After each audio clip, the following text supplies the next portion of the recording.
అడుగుతారా నాన్న అడుగుతారా? నాన్న అడిగితే ఏమవుతుంది? నాన్న అడిగితే ఏమవుతుంది? ఇవ్వచ్చు, ఇవ్వకపోవచ్చు, అంతవరకు పర్వాలేదు. అది కాకుండా తిట్టొచ్చు, కొట్టచ్చు కదా. అదే అమ్మని అడిగితే ఇవ్వదు అనే మాటే రాదు, తిట్టదు, కొట్టదు. మరి ఇప్పుడు అమ్మలు ఏం చేస్తున్నారో మనకు తెలియదు, కానీ అమ్మ ఎప్పుడైనా మనం ఏదైనా కావాలి అని కోరుకుంటే నాన్నకి చెప్పి, అయ్యా వీడు మన పిల్లవాడు కదా, ఆడుకుంటానంటున్నాడు లేదా ఇంకేదో కావాలంటున్నాడు, మనంతా సంపాదించే దేనికోసం, వాడి కోసమే కదా, సరే వాడికి ఇవ్వాలా అక్కర్లేదా అని చెప్పి నాన్నతో ఇప్పిస్తాడు. సరే నాన్న ఇచ్చేది కొంత ఇస్తాడు, మళ్ళీ అమ్మ దాచింది ఏదో కొంత ఇస్తుంది, అవునా కాదా? మీకు 100 రూపాయలు కావాలంటే నాన్న 50 రూపాయలు ఇస్తాడు, అమ్మ దానికి కలిపి మరి ఇస్తుంది. అమ్మ ఎప్పుడు కూడా ప్రేమగా మనని నొప్పించకుండా లక్ష్మీదేవి ద్వారానే మనం వెళతాం. అందుకే అమ్మకుండే గొప్పతనం, అమ్మ ఎప్పుడు కూడా మన కష్టాలని వింటుంది, నాన్నకు చెప్తుంది. అమ్మ ఎప్పుడు కూడా మన అమ్మ దగ్గరికి చేరడానికి అనుకూలంగా ఉంటుంది, నాన్న దగ్గరికి తాను చేరి మనని కావాల్సింది చేస్తుంది. అమ్మ ఎప్పుడు కూడా మన తప్పుల్ని దాచి లేదా దిద్దుబాటు చేసి నాన్న దగ్గరికి చేరుస్తుంది. నాన్నలో ఉండే ఆవేశాన్ని, కోపాన్ని ఏం చేస్తుంది? తగ్గిస్తుంది. ఇది అమ్మకుండే గొప్పతనం. అందుకే మనం భగవంతుడి దగ్గరికి చేరాలంటే ముందుగా ఒక గురువు కావాలి, గురువు ద్వారా మన జ్ఞానం కావాలి. జ్ఞానం ఏర్పడిన తర్వాత లోకంలో భగవంతుడి సంబంధం కలిగిన వాళ్ళతో మనం ఎలా ఉండాలో తెలుస్తుంది. అప్పుడు మన అమ్మ దగ్గరికి చేరుతాం. అమ్మ అంటే సకల జగన్మాత అయినటువంటి శ్రీ మహాలక్ష్మి. అమ్మ ద్వారా మనం భగవంతుడైనటువంటి శ్రీమన్నారాయణుని మనం చేస్తాం. ఆయనే అనేక రూపాలు ఉంటాడు, అనేక పేర్లతో ఉంటాడు. ఆయనే రాముడిగా ఉంటాడు, ఆయనే కృష్ణుడిగా ఉంటాడు, ఆయనే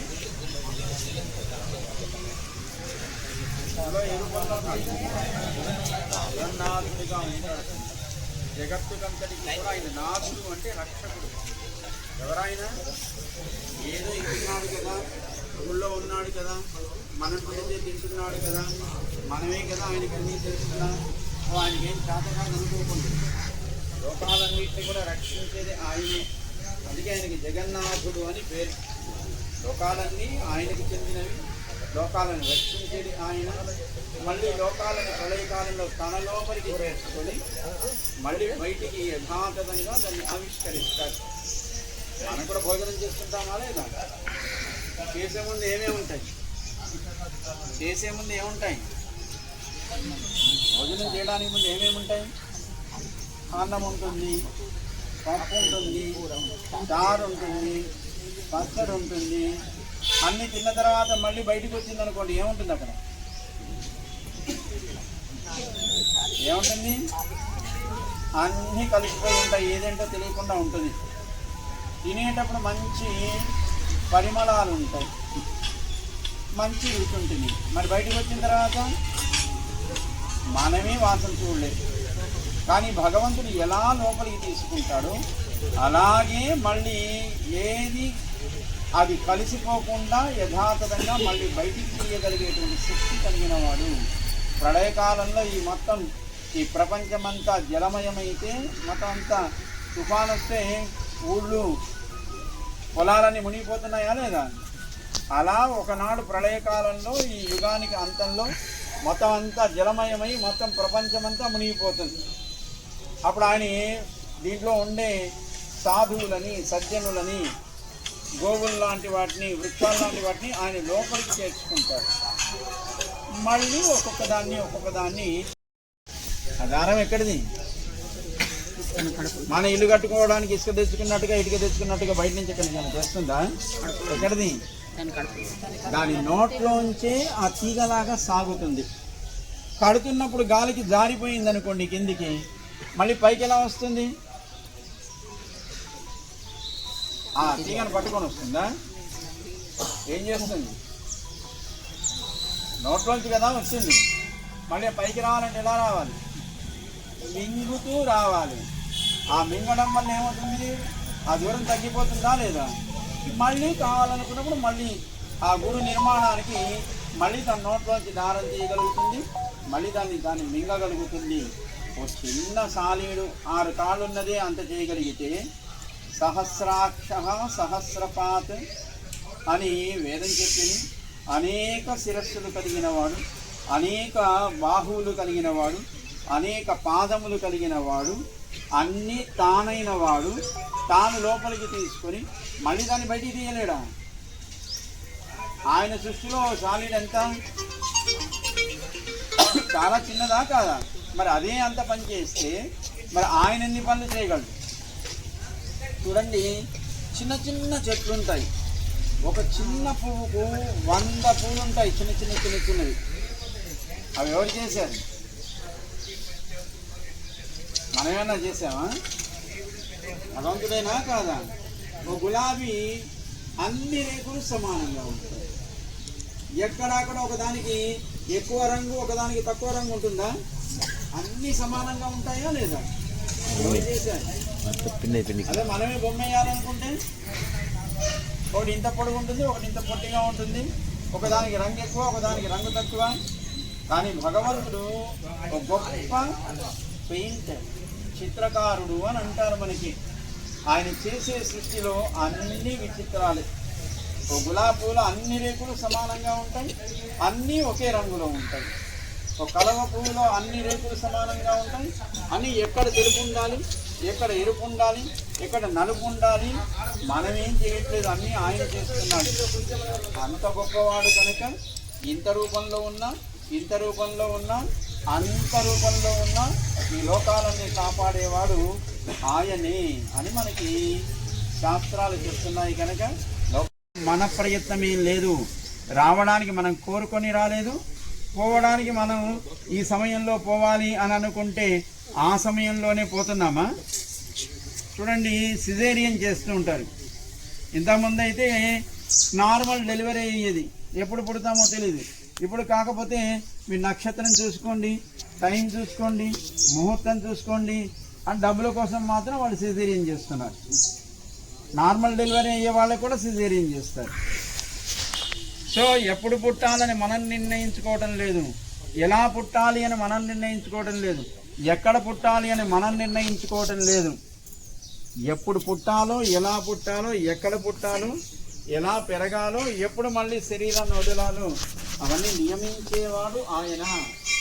ఆయన ఆజ్ఞ లేకుండా ఏది ఈ లోకంలో చెట్టు ఆకు కూడా కదలదు. దగ్గరికి వెళ్ళాలంటే, నాన్న దగ్గరికి వెళ్ళాలంటే అమ్మ నాన్న కొడతాడో తిడతాడో అని మనం ఎట్లా అయితే నాన్న దగ్గరికి పోకుండా అమ్మ ద్వారా పోతామో, అలాగే ఆయన దగ్గరికి వెళ్ళాలన్నా ఆయనతో పాటు శ్రీ మహాలక్ష్మి ఉంటుంది. అమ్మతోటి మనం వెళ్ళి అమ్మ ద్వారానే స్వామి దగ్గరికి చేరుతాం. చాలా సంతోషం. మీరందరూ చక్కగా చదువుకుంటున్నటువంటి విద్యార్థులు భగవద్గీత ఎంతమంది నేర్చుకోవాలనుకుంటున్నారు? భగవద్గీత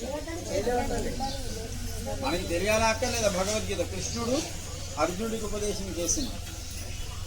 మీరందరూ సెల్ ఫోన్స్ వాడుతుంటారా? మీకు లేకపోయినా ఇంట్లో అయితే వాడుతుంటారు కదా. మీ సెల్ నెంబర్కి ఇంటర్నెట్ కూడా ఉంటుందా లేదా? సో మీ సెల్ నెంబర్ ద్వారా మళ్ళీ మన వాళ్ళు మీకు సమాచారం చెప్తారు. మన జిఎస్వామి వారి వెబ్సైట్లో కనుక మీరు రిజిస్టర్ అయితే మీకు రోజు 2 శ్లోకాలు పంపిస్తారు. స్వామివారు చదివినవి వారి స్వరంతో రోజు 2 శ్లోకాలు ఉదయం పంపిస్తారు. నేర్చుకోవచ్చునా లేదా? మళ్ళీ సాయంకాలం 8-8:40 మధ్యలో ఆ శ్లోకాల్లో పదాలు మీకు చెప్తారు. అంటే క్లాస్, ఆన్లైన్ క్లాస్ నేర్చుకోవచ్చునా లేదా? ఆ తర్వాత మీకు 10 ప్రశ్నలు పంపిస్తారు. విన్న 2 శ్లోకాల్లో 10 ప్రశ్నలకు మీరు సమాధానాలు మీరు రాయాలి. రాయడం అంటే దాంట్లో టిక్ చేయడమే ఫోన్లో. సో ఇలా 700 శ్లోకాలు మొత్తం భగవద్గీత 350 రోజుల్లో మనం నేర్చుకోగలుగుతామా లేదా? రోజుకు 2. ఆ తర్వాత ప్రతిరోజు 10 ప్రశ్నలు మనం సమాధానం చేయడం వల్ల మనకి భగవద్గీత పూర్తిగా అర్థమవుతుంది. ఎవరన్నా అడిగితే భగవద్గీత అంటే ఏంటి అంటే చెప్పగలిగేటువంటి జ్ఞానం మనకి ఏర్పడుతుంది, ఆ తెలివి మనకి ఏర్పడుతుంది. మళ్ళీ మీ ఏజ్ గ్రూప్ ఉంటుందా లేదా, స్కూల్ పిల్లలు, మళ్ళీ మిమ్మల్ని జిల్లాకు ముగ్గురిని సెలెక్ట్ చేస్తారు బాగా ఆన్సర్ చేసిన వాళ్ళు. వాళ్ళందరినీ జిఎస్వామి వారి దగ్గర మన హైదరాబాద్ శంషాబాద్లో సమతామూర్తి రామాంజుల గారి పెద్ద విగ్రహం ఉందా లేదా, అక్కడికి మళ్ళీ మిమ్మల్ని అందరినీ కూడా నెంబర్ 1, 2, 3 ఎవరైతే ఉన్నారో వాళ్ళకి అక్కడ పరీక్ష పెడతారు.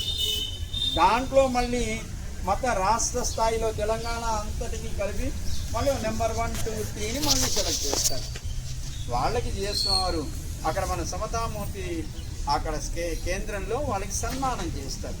మరి మనం కూడా నేర్చుకుందామా అక్కర్లేదా? తప్పకుండా నేర్చుకుందాం భగవద్గీతని. మన విజ్ఞానమే భగవద్గీత. సో తప్పకుండా మనం నేర్చుకుందాం. చాలా సంతోషం. మీరంతా మేము వస్తుంటే నడుచుకుంటూ వస్తున్నారు అక్కడి నుంచి, చాలా సంతోషం. నిజానికి మేము ఇక్కడ ఆలయంలో భగవంతుని దర్శించుకొని ఇంకొక చోట మనకి పూజ పెట్టారు. కానీ మన వాళ్ళు చెప్పారు, స్వామి పిల్లలంతా ఇక్కడ కూర్చున్నారు, ఒక 4 మాటలు మంచి మాటలు చెప్పాలి వాళ్ళకి అని. సరే మీరంతా ఉన్నారు కనుక మిమ్మల్ని మేము భగవంతుడు ఎప్పుడు రక్షించాలి అని మేము ప్రార్థన చేస్తున్నాం. మీకు చక్కటి చదువు, చక్కటి సంస్కారం, పెద్దలను తల్లిదండ్రులను గౌరవించేటువంటి యోగ్యత, భావి భారత పౌరులుగా మీరు చక్కగా ఎదిగి మంచి సంపాదనతో సమాజానికి సేవ చేయగలిగే వ్యక్తులుగా ఎదగాలి అని మేము ప్రార్థన చేస్తున్నాం. మీ అందరికీ మంగళాశాసనం చేస్తున్నాం. మిమ్మల్ని అందరినీ కూడా మీ చక్కగా విలువలతో పెంచాలి అని కోరుకునే తల్లిదండ్రులు కూడా మంచి సంపదలు పొందాలి అని మేము మంగళాశాసనం చేస్తాం. జై శ్రీమన్నారాయణ.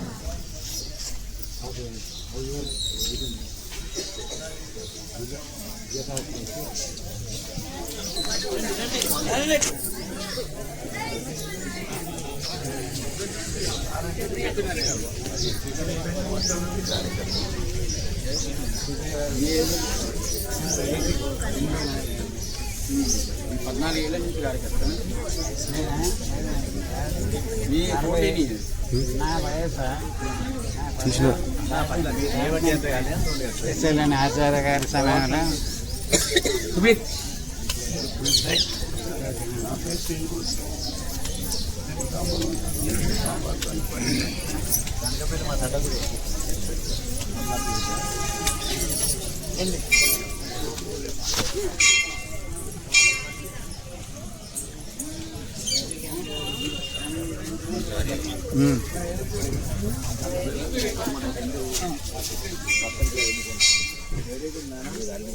సంవత్సరాలు భగవంతుడు నీకు సమయం ఇచ్చాడు. గ్రామానికి అక్కడ ఉండే వాళ్ళకి ఏం సేవ చేయగలుగుతున్నా ప్రభుత్వం ఇచ్చిన ఏం లేదు. స్వామివారు వచ్చిండ్రు.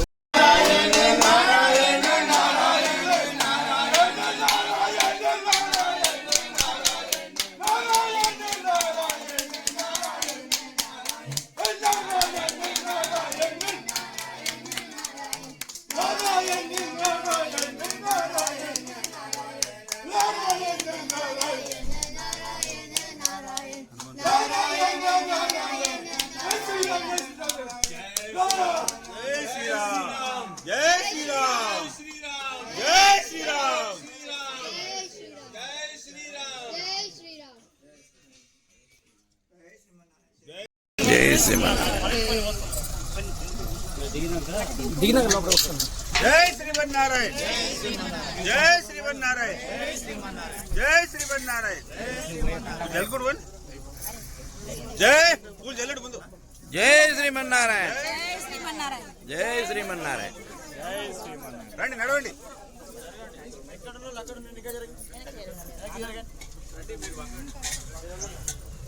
స్వామి పాదాలు ముట్టద్దు, పాదాలు ముట్టుకోవద్దు. భాస్కర్ జై శ్రీమన్నారాయణ. జై శ్రీమన్నారాయణ. జై శ్రీమన్నారాయణ. జై శ్రీమన్నారాయణ. జై శ్రీమన్నారాయణ. పూజలుండమ్మా. జై శ్రీమన్నారాయణ.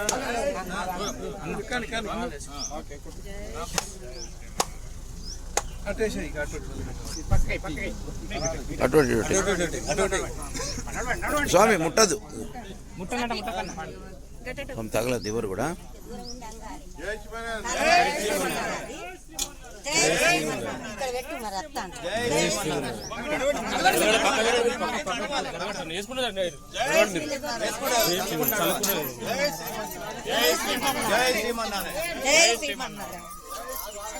ఏ ముట్టక దగ్గర నువ్వు దగ్గర ఎవరు ముట్టద్దమ్మా.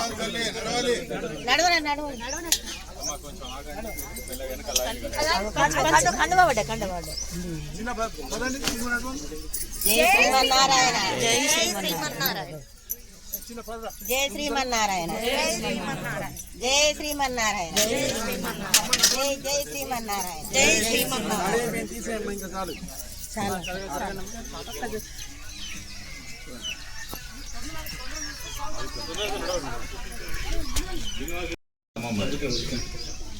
కళ్యాణ్ ఇక్కడ జై శ్రీమన్నారాయణ. అలా ముట్టిస్తే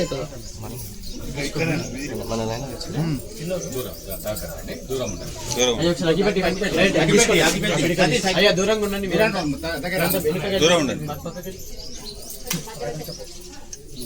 సాగుకి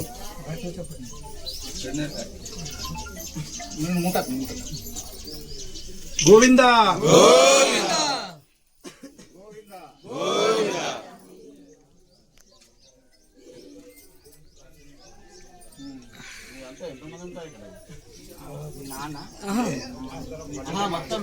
ఊర్లో మేము యాదవులు ఎంతమంది ఉంటాం? అంత యాదవ్ అంత 90% యాదవులు.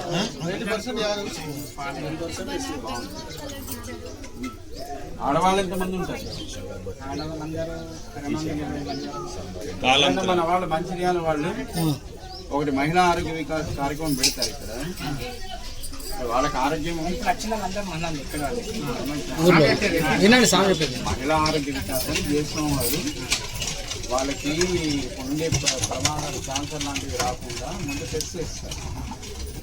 ఎప్పుడైనా మీ వాళ్ళందరూ ఒక తోటికి వస్తా అంటే మన వాళ్ళు ఒకసారి వచ్చి ఒక క్యాంపు నిర్వహిస్తాం ఖచ్చితంగా. ఓకే, మీరు పర్మిషన్ ఇస్తే అందరికి చెప్పేసి మేము పర్మిషన్, మీరు పర్మిషన్ ఇస్తే శివలింగపూర్ అంటే వాళ్ళు ఆల్రెడీ ఉన్నది, మనం ఏం చేసుకుంటాం. ప్రాంతాన్ని పెట్టండి, ఇక్కడ దగ్గరలో గోశాల ఉంది కాబట్టి. గోకుల్ ఓకే, అట్లాగే పశువు ఇక్కడ 3 గోశాలలు ఉన్నాయి సార్. ఎందుకంటే గోదాదేవి సందర్భంగా మనం సందర్శించుకున్నాం కాబట్టి కొన్ని గోకులం అని పెడతాం. సతీష్ మన ఫామ్ పేరు గోకులం. గోకులం అని దీనికి పేరుంటే బాగుంటుంది అంటున్నారు మన వాళ్ళంతా. ఓకే, జై శ్రీమన్నారాయణ. జై శ్రీమన్నారాయణ. జై శ్రీమన్నారాయణ. జై శ్రీమన్నారాయణ. జై శ్రీమన్నారాయణ. జై శ్రీమన్నారాయణ. జై జై శ్రీమన్నారాయణ. జై శ్రీమన్నారాయణ.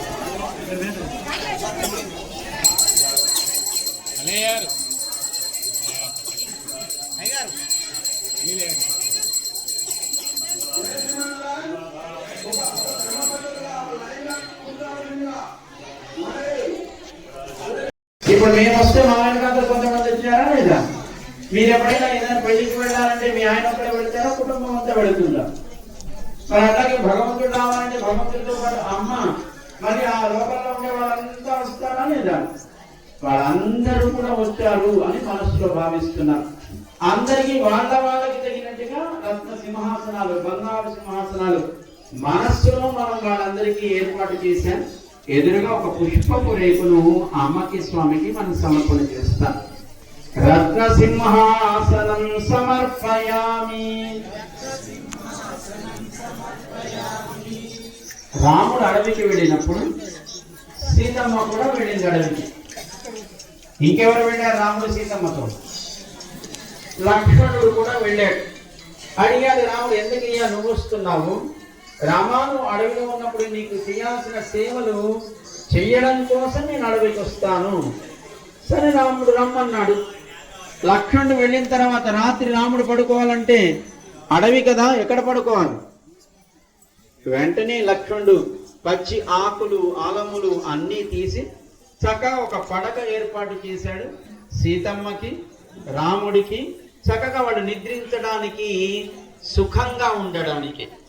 అందుకే మనం కూడా చక్కటి పుష్పాలని మనకి సమర్పయామి.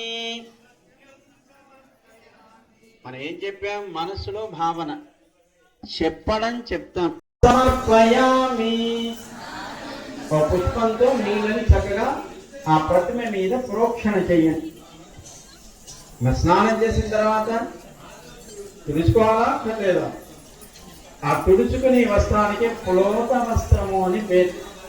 కనుక ఒక పుష్పపు రేకులు తీసుకొని చెప్పండి, పులోత వస్త్రం సమర్పయామి. అలానే మరి కట్టుకోవడానికి బట్టలు ఇవ్వాలా వద్దా? మరి బయట పుష్పపు రేకులు సమర్పణ చేస్తాం. వస్త్రయుగ్మం సమర్పయామి. యజ్ఞం బొట్టు ఎలా పెట్టుకోవాలి? ఊర్ధ్వముగా పెట్టుకోవాలి. మన జీవితం ఎప్పుడు ఉన్నతమైన గతి కలగాలి అంటే పొడుగుగా పెట్టుకోవాలి బొట్టు ఎప్పుడైనా.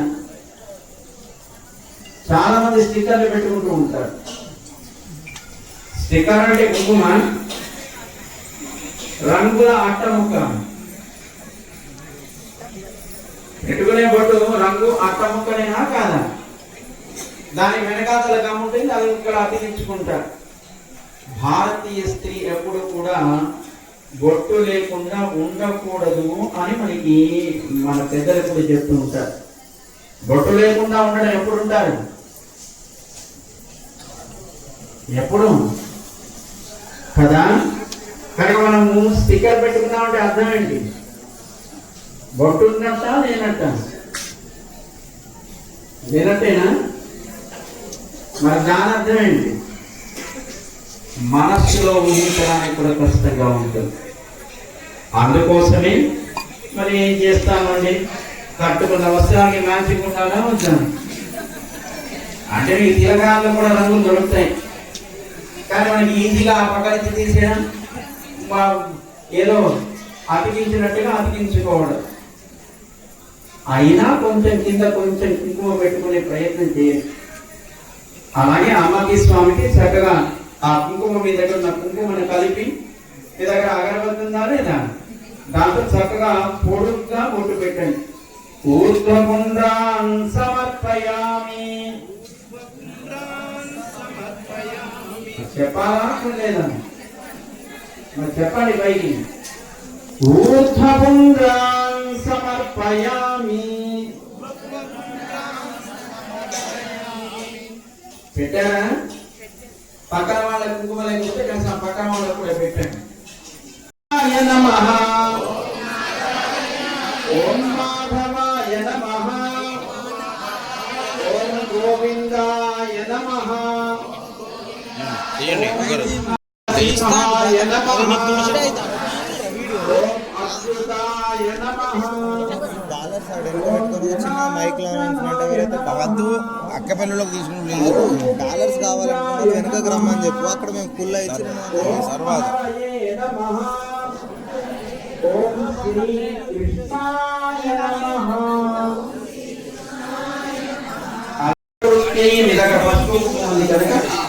పసుపు కుంకుమతో కూర్చోండి. ఓం ప్రకృత్యై నమః. ఓం వికృత్యై నమః. ఓం విద్యాయై నమః. ఓం సర్వభూత హితప్రదాయ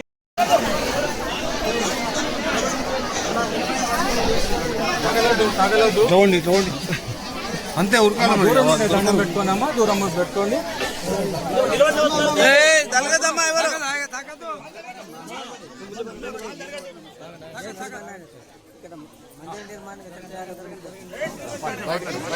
విష్ణుతేజ దివిజేంద్ర ముందర ఉన్నాడు, ఎవరు తలగకుండా.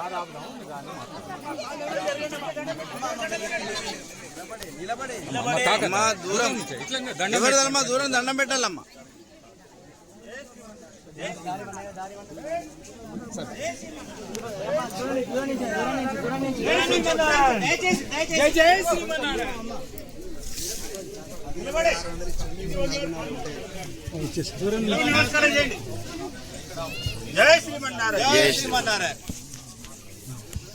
దర్శనం చేసుకోండి అంతే, దయచేసి జరగాలి ప్లీజ్. అమ్మ జరగాలి జరగాలి అన్న జరగాలి.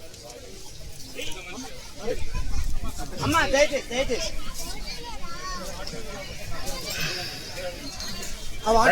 జరగమని జరగాలి, నీళ్ళ జరగాలి, తల్లి కొంచెం పక్క జరగాలి.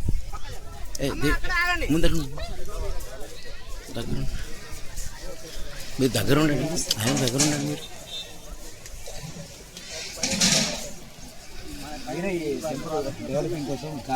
అహోరహం శ్రమిస్తారు స్వామి.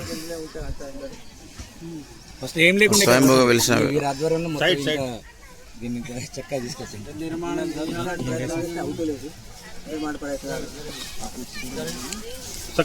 ఇప్పుడు ఇక్కడ అయ్యా జరుగు మడుగుందా, చాలా లోతు ఏ తాడి చెట్టు లోపల ఉంటుంది స్వామి.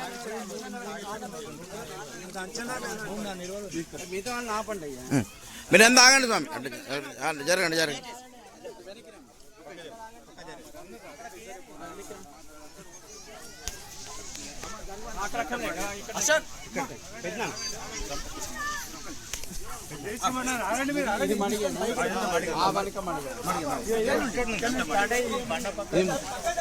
ఈ మొన్నటి వరకు ఇక్కడి నుంచి గోడ కట్టేసి దాన్ని పుష్కరిణి కింద వదిలేయాలి ఆ మడుగు. సో ఇటు నుంచి గోడ కట్టి ఇట్లా ఎలాగో స్వామి అన్నది ఇటువైపోయి కనుక దీనంతా మనం కొంచెం వాటర్ని మనం కొంత కింద ఏదన్నా సిమెంట్ లాంటిది వేసేస్తే కొంతవరకు ఆగుతుంది. దాన్ని మాత్రం మనం ఏం చేస్తామంటే దాన్ని సపరేట్ చేస్తాం, పుష్కరిణి కింద వదిలేస్తాం. ఇటువైపు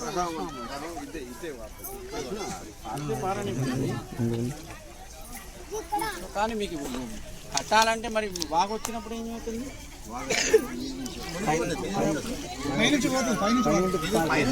స్వామి ఇది ఆదిశేషుని రూపంగా పందిరి ఉందో అలాంటిది ఒక 4-6 పిల్లర్లు వేసి పందిరి ఒక మండపం లాగా వేయండి. ఎందుకంటే పైన కట్టాలనుకుంటే చిన్న గోపురం లాంటిది కట్టచ్చు, మనకి ఆలయాల మీద ఉంటుంది కదా.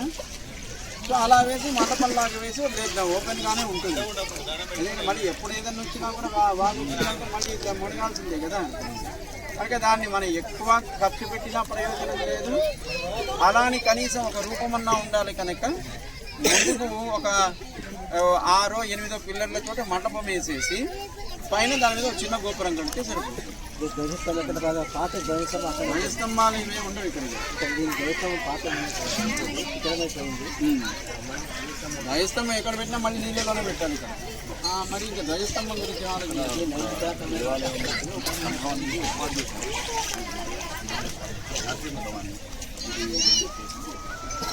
లేదంటే అక్కడ మనం ఒక ఆలయ నిర్మాణం చేసుకోవాలి. అక్కడ ఆలయం నిర్మాణం చేసుకుంటాం, ఇక్కడ సేవించుకుంటారు, అక్కడికి వచ్చి సేవించుకుంటారు. పూజలన్నీ అక్కడ జరుగుతాయి, రోజు ఇక్కడ కూడా చేసుకుంటూ అక్కడ ప్రధానంగా చేస్తారు. ఈ స్వామి ఏంటంటే వచ్చిన వాళ్ళకి ఇక్కడ నీళ్లలో ఉండి దర్శనాన్ని ఇస్తాడు. అక్కడ మనకి కావాల్సిన కళ్యాణాలు ఉత్సవాలు అక్కడ జరుగుతాయి. ఓకే.